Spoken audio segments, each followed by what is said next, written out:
debater o assunto mais polêmico do esporte mundial, o doping. Pela primeira vez na televisão brasileira, o assunto será discutido com profundidade. Aliás, isso já acontece aqui na ESPN Brasil, desde o dia em que o médico Júlio César Alves admitiu receitar para atletas de ponta do esporte substâncias anabolizantes. A notícia provocou polêmica e debates antecipados, críticas de todos os lados.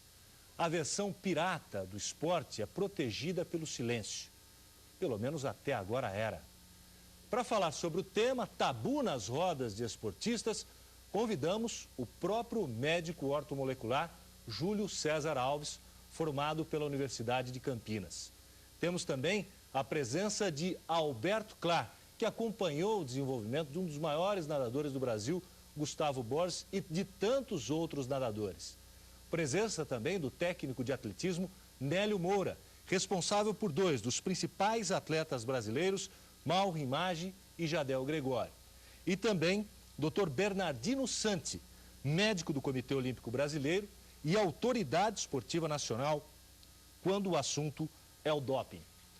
Temos também a presença do nosso diretor, José Trajano, ao lado dele o técnico de basquete, Sidney Copini Júnior, do psiquiatra José Carlos Guedes, você está vendo aí, e do fisiculturista Enzo Perondini, que usou substâncias anabolizantes por mais de 20 anos e sofre até hoje com isso.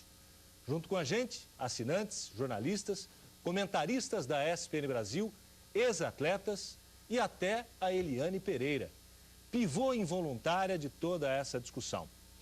Queremos que você também se integre a esse debate. Fale sobre o doping e envie sua mensagem. Use nossos canais de comunicação. Fax do assinante, 0 o número da operadora 11 3677 7791. Via internet ao vivo @espn.com.br. Visite também nosso site www.espn.com.br e responda a 3 enquetes que estão no ar. Lá você poderá opinar sobre vários assuntos relacionados ao doping. E nós vamos mostrar exatamente como é que você faz para participar. Vamos colocar o site no ar? Veja aqui, ó, onde fica vermelhinho, você vai ali, clicou, aparece a primeira pesquisa.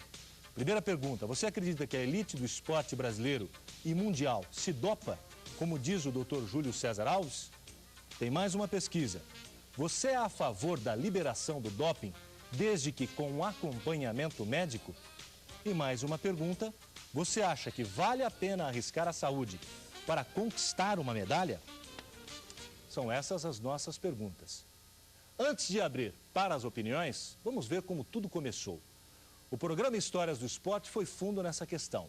O que detonou toda essa polêmica? O nome do programa já diz muito. Suplementos do Mal.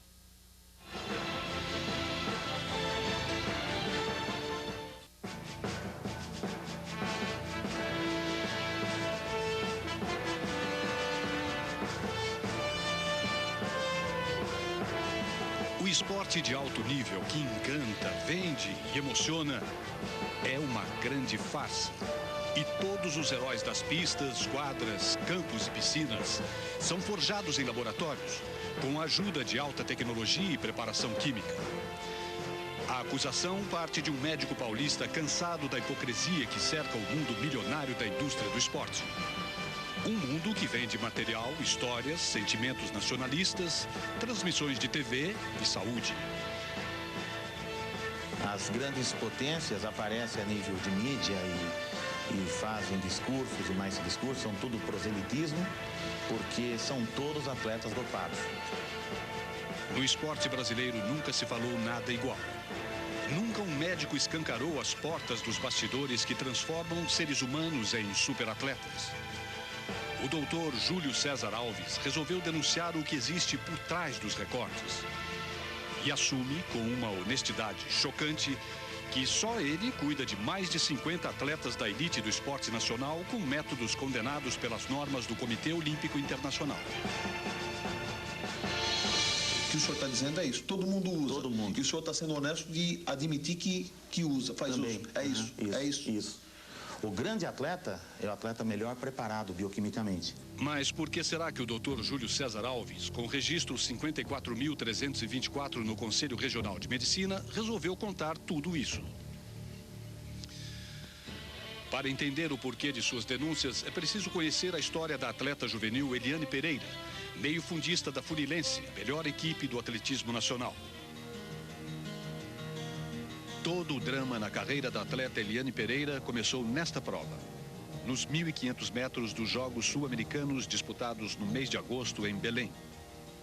Eliane venceu a prova, comemorou com um aviãozinho e fez a festa.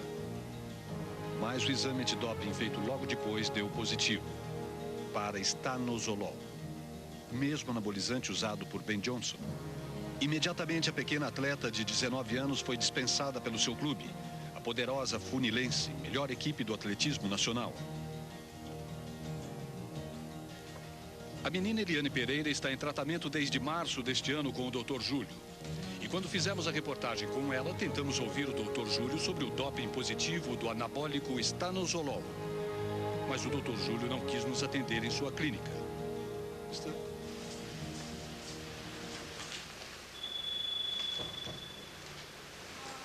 Ele falou que não vai poder atender o senhor agora. Se o senhor deixar o telefone aí para contato alguma coisa...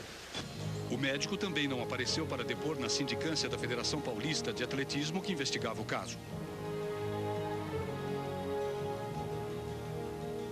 Na semana seguinte, no dia 11 de setembro, fomos à federação novamente e ele não apareceu mais uma vez. Foi adiada a reunião por causa da impossibilidade do médico vir aqui.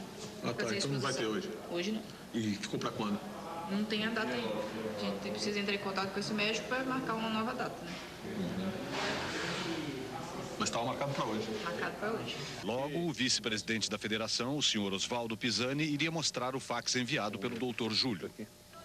Federação Paulista, em vista de compromissos profissionais já assumidos, encontro-me possibilidade de comparecer hoje. Encontro minha disposição, a data futura, para a defesa de minhas posições. Perfeito. Posso levar isso aí? Só depois que nossa reportagem foi ao ar no dia 21 de setembro, o Dr. Júlio nos procurou para falar sobre o caso. Ele havia garantido que suas declarações mudariam a rota do esporte nacional e desbancaria toda a hipocrisia que cerca o sistema antidopagem. Fomos a seu encontro na noite do dia 23 de setembro em sua clínica em Piracicaba, na rua 13 de maio. Eram 9h30. E desta vez, na presença de Aldebrando Pereira, pai de Eliane, o Dr. Júlio nos recebeu. E revelou fatos estarrecedores a respeito da realidade que cerca o mundo dos recortes, vendas de vitaminas e ilusões olímpicas. Mas primeiro, o Dr. Júlio, especializado em medicina ortomolecular, esportiva e hematologia, fez questão de dizer que a pequena Eliane Pereira não estava sendo dopada ainda. As substâncias que surgiram em seu exame nos Jogos Sul-Americanos seriam dos medicamentos usados no tratamento de sua paciente. Existe uma síndrome já particularizada desde 1985, a síndrome da mulher atleta. É aquela mulher que faz exercícios intensos, que tem um percentual de gordura extremamente baixo e que tem um nível de colesterol muito baixo, tá? Porque ela tem pouca prega subcutânea. Devido à adiposidade dela, não forma muitos esteroides ovarianos que ela deveria produzir. Então ela não começa a não ciclar mais, ela não começa a não ter ovulação e não ter fluxo menstrual. Ou ter irregularidades de fluxo menstrual. E ela tendo esse problema, ela passa a se comportar como uma mulher em menopausa. Uma mulher sem estrogênio. Começa a perder massa óssea numa quantidade muito grande. Eu fiquei, ou prescreve uma pílula, com todas as consequências que a pílula tem. Retenção líquida, ganho de peso, piora no rendimento atlético, tá? Ou eu passava um suplemento nutricional. Eu falei, Eliana, você vai ficar com um suplemento, tanto o Orix tem a androstenediona, quanto o 19 norandrostene, os dois têm. E você vai fazer o seguinte, você vai comunicar-se com seu técnico, e ela o fez imediatamente em fevereiro, levando a minha carta, tá? E como eu não sei as suas competições, a data, que são trocadas e que ocorre muito problema, ela se machuca, não pode competir, ou tem provas que são eliminatórias para outras competições, você, 10 dias antes das suas competições, você para de usar o produto.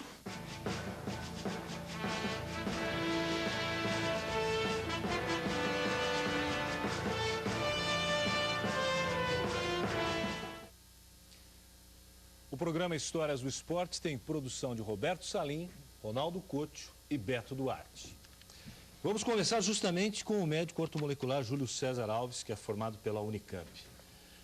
A grande pergunta que se faz, doutor, é se o senhor acredita verdadeiramente que esses suplementos ou essas substâncias anabolizantes não causam nenhum mal ao atleta. O senhor garante que não há nenhum mal ao atleta na utilização dessas substâncias? Antes de mais nada, meus respeitos aos assinantes da ESPN Brasil e a todos os presentes, autoridades, médicos, público ouvinte. Eu não posso falar isso porque medicina 1 mais 1 não é igual a 2. Medicina não é uma ciência exata. Medicina não é uma física. Evidentemente, eu tenho que dizer que, com orientação médica, com critérios de exames físicos, laboratoriais, com acompanhamento, a gente minimiza os efeitos. Tá? Eu não posso falar que os esteroides são drogas inócuas, que não são. A literatura mostra trabalhos desde 1940, desde quando foi sintetizada a primeira molécula artificial de testosterona. Acontece que a grande maioria faz uso aleatório, sem orientação médica. E aí o grande problema. A grande maioria toma baldes de anabolizantes. Nós pegamos, por exemplo, uma categoria como o fisiculturismo brasileiro com 600 miligramas de anabólico dia. 600 miligramas de anabólico dia, você imagina, é um balde de anabolizantes. Nós pegamos um bodybuilder norte-americano com 3.000 miligramas de anabólico dia. Aí tem que ter um médico muito competente de retaguarda que dê toda a segurança e estrutura para ele.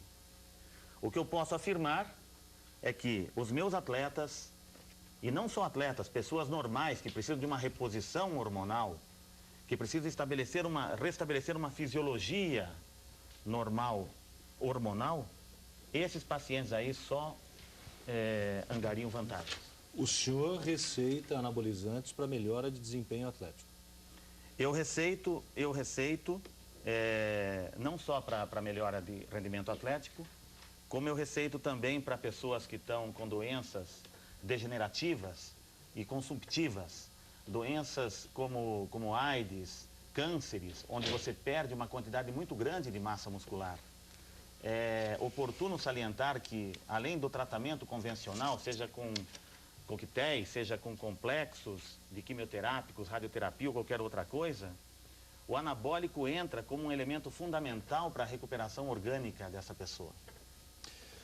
Temos a presença também do Dr. Bernardino Santi, que é traumatologista, pós-graduado em Medicina Esportiva pela Universidade Federal de São Paulo, médico da Confederação Brasileira de Boxe. Isso não vai um pouco em sentido contrário ao que se defende hoje na medicina esportiva, doutor? Primeiramente, boa noite, Palomino, boa noite, membros da mesa, boa noite, assinantes, e agradeço a oportunidade de estar aqui prestando um verdadeiro serviço de esclarecimento público a toda a situação do doping. Vamos ver ao final dessa discussão, né, quem é que realmente é hipócrita e quem é que está mentindo. Importante é salientar o seguinte, especificamente no caso da Eliane, antes de nós entrarmos na análise geral do problema, alguns equívocos foram cometidos. O primeiro deles é afirmar taxativamente que a substância encontrada na urina da atleta, estanozolol, é oriunda da substância receitada pelo colega. Isso não é uma verdade. Inclusive o trabalho citado aqui no próprio programa anterior demonstra claramente que a dihidrotestosterona não é estanozolol. Estanozolol é uma substância exógena, ingerida especificamente para determinados fins. O segundo equívoco cometido é que a síndrome, na realidade, a forma correta de se referir à tríade da mulher atleta, essa é a maneira correta de se chamar.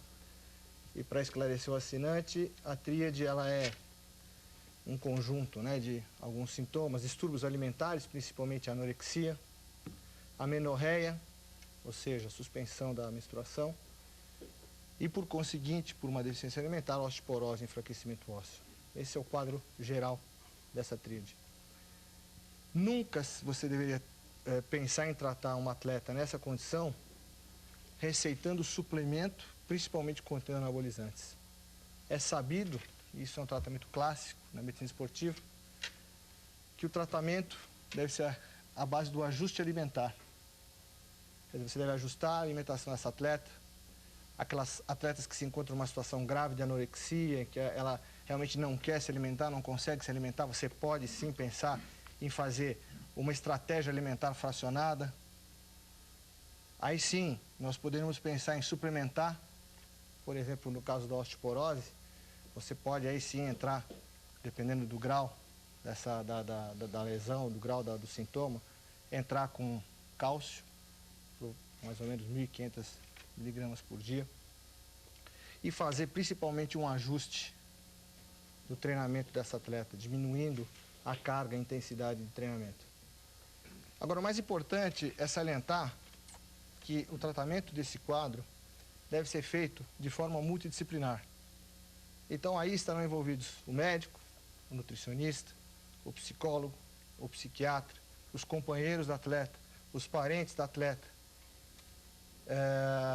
A atleta deve ser convencida também a participar, porque às vezes o atleta que quer conseguir um resultado acaba exagerando. Enfim, é um contexto bastante complexo em que muitas pessoas estão envolvidas. Então, esse quadro de tríade da mulher atleta nunca deverá ser tratada como anabolizante. Então, esse é o segundo equívoco. O terceiro equívoco, e aí eu chamo para mim, né, essa responsabilidade de responder à altura, de que todo atleta que sobe ao pódio se dopa. Isso é uma grande inverdade, porque eu tenho o prazer de conviver, e já tive o prazer de conviver, com atletas de ponta.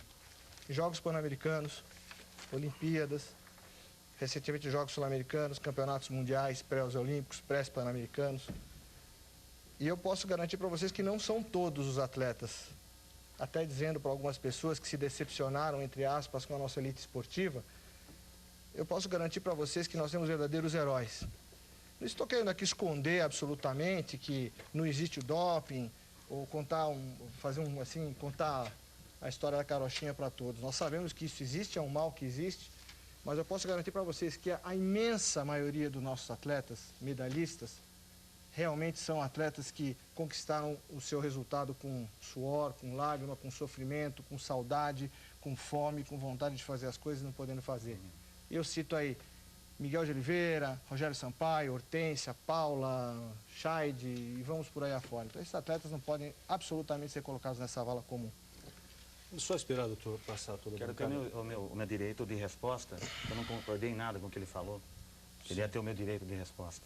Bom, então eu vou, por enquanto, eu vou ceder a resposta ao colega, depois eu vou prosseguir em relação a todo... Obrigado, doutor Bernardino. Em primeiro lugar, as dihidrotestosteronas não é uma substância, é uma classe de várias moléculas. O senhor está equivocado. E uma delas é o estanozolol. Só para esclarecer, porque a gente está falando para muita gente cujos termos técnicos não vão ter muita proximidade. Se a gente ficar discutindo um assunto especificamente, nós vamos chegar a lugar nenhum. Mas ele falou sobre nandrolona, ele falou sobre suplemento, não concordo. O senhor defende a aplicação de um modo de tratamento para a menina, ele defende outro modo de tratamento para a menina. Me parece que a discussão aqui pretende ser muito maior do que apenas o caso dela. Claro que a gente tem uma grande preocupação com o caso da Eliane, tanto é que ela acabou detonando toda essa discussão. Então, só para ordenar melhor o debate, tá ok? O senhor conclui, doutor, eu vou passar para o... Apenas, tudo bem, eu vou concluir.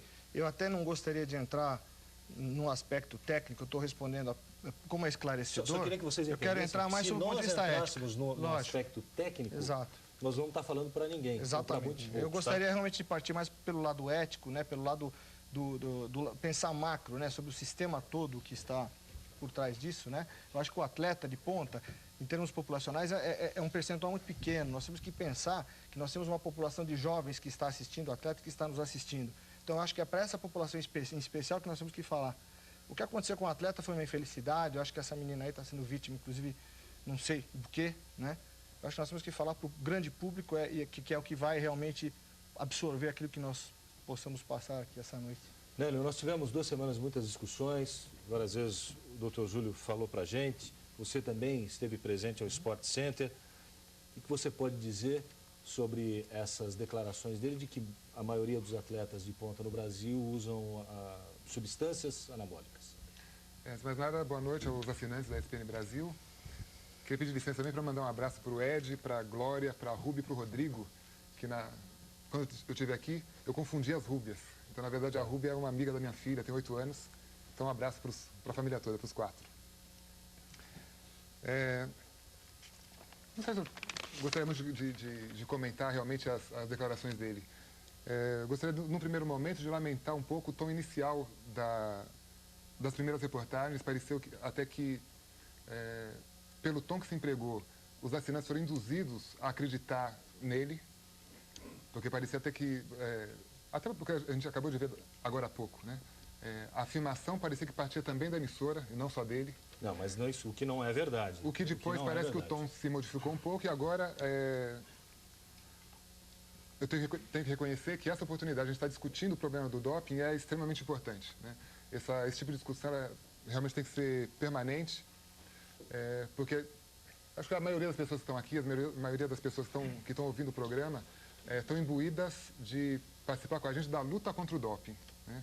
Quer dizer, muitas das coisas que ele falou, ou algumas das coisas, em alguns aspectos, fazem parte do nosso discurso também. Só que parece que a visão que ele tem está um pouco dissociada da realidade, né? Tanto que ele caminha por uma trilha, por um rumo completamente oposto ao da maioria de nós. A gente usa esses argumentos para lutar contra o doping. E ele parece estar querendo, na contramão do mundo inteiro, abraçar essa causa. O senhor só defendeu o jornalismo independente da ESPN Brasil. O próprio Trajano está querendo falar.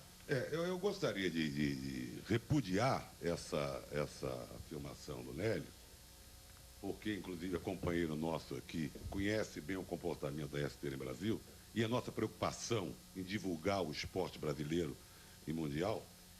E lamento que você tenha feito essa confusão. Inclusive, nós estamos proporcionando esse espaço para que todos possam colocar o seu ponto de vista. E você foi também chamado durante a semana para colocar o seu ponto de vista. E essa confusão que você faz, me desculpe, é muito infeliz.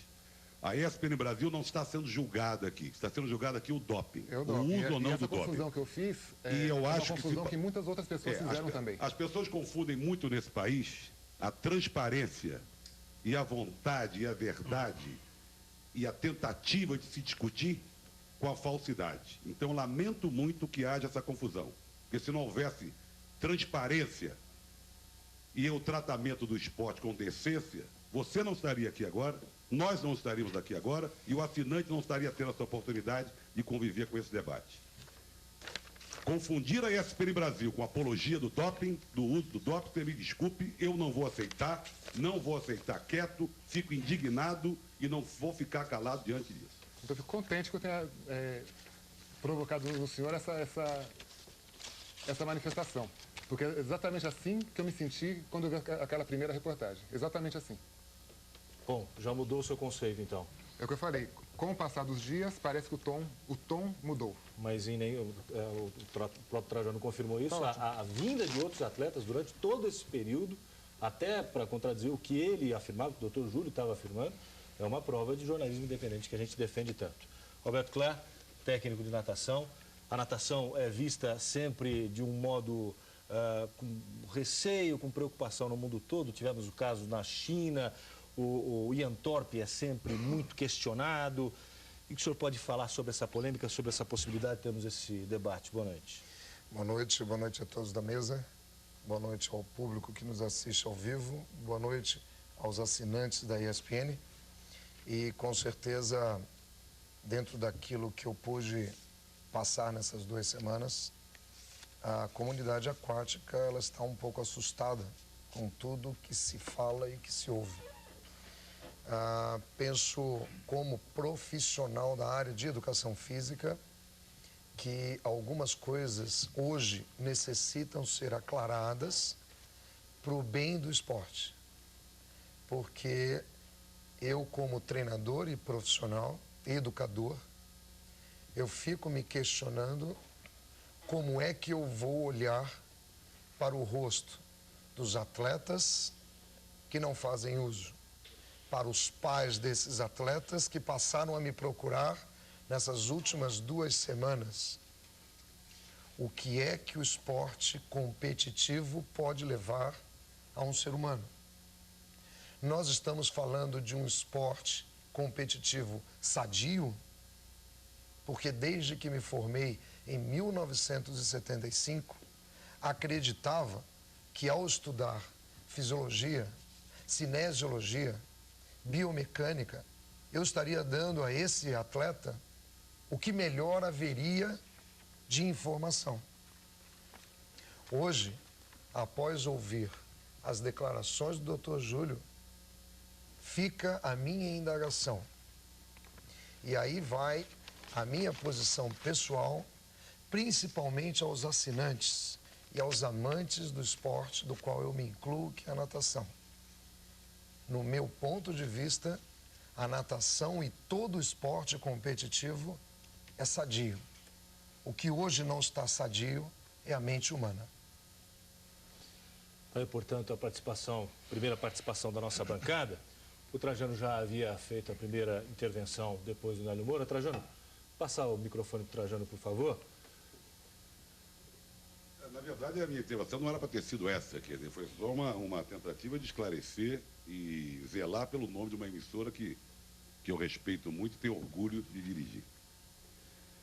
Eu gostaria de saber do Dr. Júlio que ele diz que tem uma relação de clientes, de pacientes, de atletas de nível, no seu fichário, entre mais ou menos 50 atletas de ponta já foram ao seu consultório, foram tratados pelo senhor, ou não são mais 50, seriam mais ou menos 31. Como é que esses atletas foram parar lá? Quer dizer, o que leva um atleta de ponta a ir até Piracicaba, se tratar, ou conversar, ou sair dali com alguma coisa, um médico numa pequena cidade do interior, um médico praticamente desconhecido pela maioria dos médicos que lidam com o esporte nas grandes cidades, nos grandes clubes. E mais, esses atletas, como falam, quer dizer, já que eles vão lá, como é feita essa comunicação de um com o outro, quer dizer, é mais ou menos como funciona essa coisa que a pessoa diz que tem dinheiro, tem uma vida regrada, mas no fundo sempre procura um agiota e faz questão de não passar o nome desse agiota para ninguém? Ou então, uma vez por semana, vai a um centro de candomblé, talvez, mas faz questão de não divulgar isso, como se fosse uma coisa horrível. Na verdade, candomblé é uma religião e tem que ser preservada. Quer dizer, aquela coisa meio que a pessoa faz questão de esconder, e por isso o seu nome não é tão conhecido, ou na verdade o senhor não tem esses atletas de ponta, e o que está levando o senhor a causar essa polêmica toda e a dizer que tem na sua clientela atletas de ponta do esporte brasileiro? Essa pergunta é extremamente